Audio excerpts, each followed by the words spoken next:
کی بجائے مردان کے چبڑے تروش کا بیٹا وزیر اعلیٰ نہیں بن سکتا، اور وہ جنگ اس وقت تک جاری رہے گا جب تک یہ معاشرہ جس میں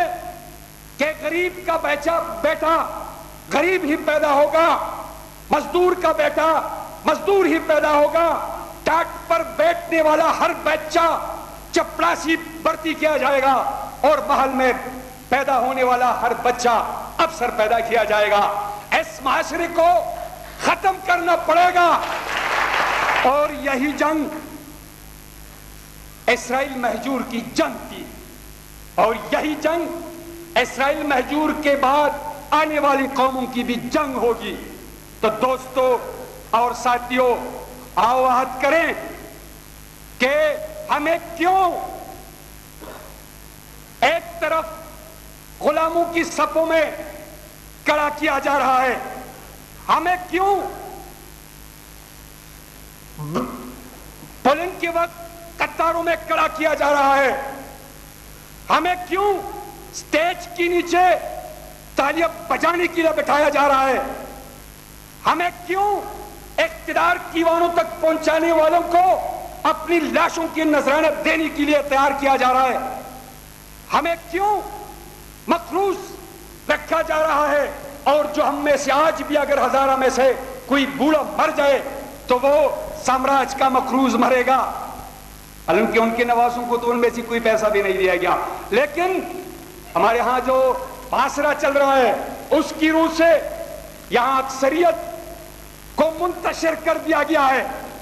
مختلف نعروں کے ذریعے سے، اور اقلیت یہاں متحد ہے۔ اس نے نہ صرف ہماری معاشی استحصال کر رکھا ہے بلکہ انہوں نے ہماری سیاسی استحصال بھی کر رکھا ہے۔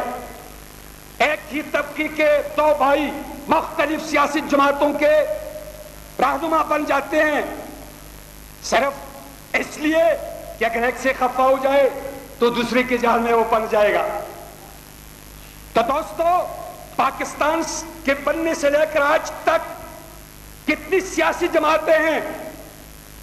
جو آج اقتدار میں ہیں یا باہر ہیں، ان کی حکمرانی ہم نے نہیں دیکھی۔ اقتدار کے چلے جانے کے بعد وہ آتے ہیں کہ ہم تمہارے ساتھ ہیں، تو ان سے کہیں کہ میرے پاس سے گزر کر میرا حال تک نہ پوچھا، میرے پاس سے گزر کر میرا حال تک نہ پوچھا، میں یہ کیسے مان جاؤں کہ تو دور جا کے روئے۔ یہ تو کل اقتدار میں جو لوگ تھے وہ بھی آج نعرہ لگا رہے ہیں کہ ہم تمہارے ساتھ تھے، یہ کل جب اقتدار میں تھے تو انہوں نے ہمیں دکھے دے کے اپنے عدالتوں سے باہر نکال دیا تھا۔ اس لیے ووٹر کی حیثیت سے جیں گے جس نے ہماری سوچوں پر بھی ڈاکہ ڈالا ہے، جس نے ہمارے درمیان ایک بہت لمبی دیوار کھڑی کر دی ہے، اور ہمیں ایسی آواز دیتے ہیں، ہمیں یہ تاثر دیا جا رہا ہے کہ یہ آواز آسمان سے آ رہی ہے کہ غریب کا بیٹا الیکشن نہیں لڑ سکے گا، مزدور کا بیٹا تقریر نہیں کر سکے گا، جس کے پیچھے بازاروں کے لمبے لمبے جلوس نہیں ہو سکتے وہ لیڈر نہیں بن جائے گا۔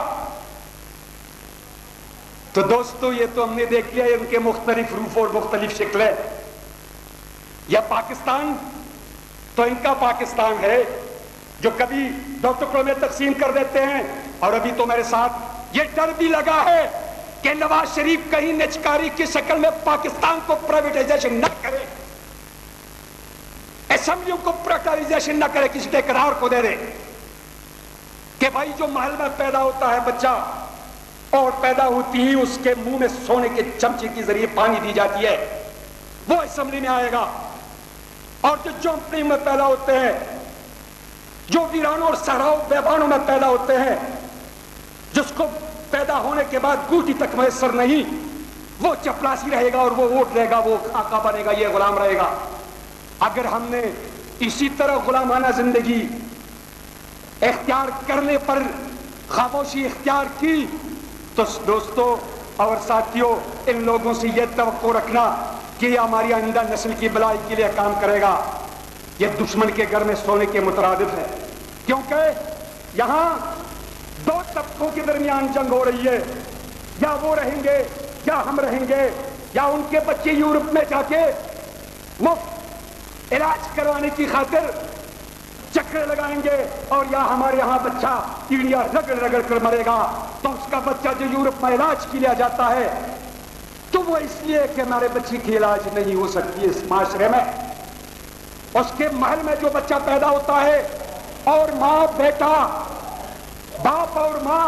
فوراً فیصلہ کر دیتے ہیں کہ سی ایس پی بنائیں، ڈی آئی جی بنائیں یا ڈی سی بنائیں، وہ اس لیے کہ ہمارے گھر میں جو بچہ پیدا ہوتا ہے وہ چپراسی ہوتا ہے،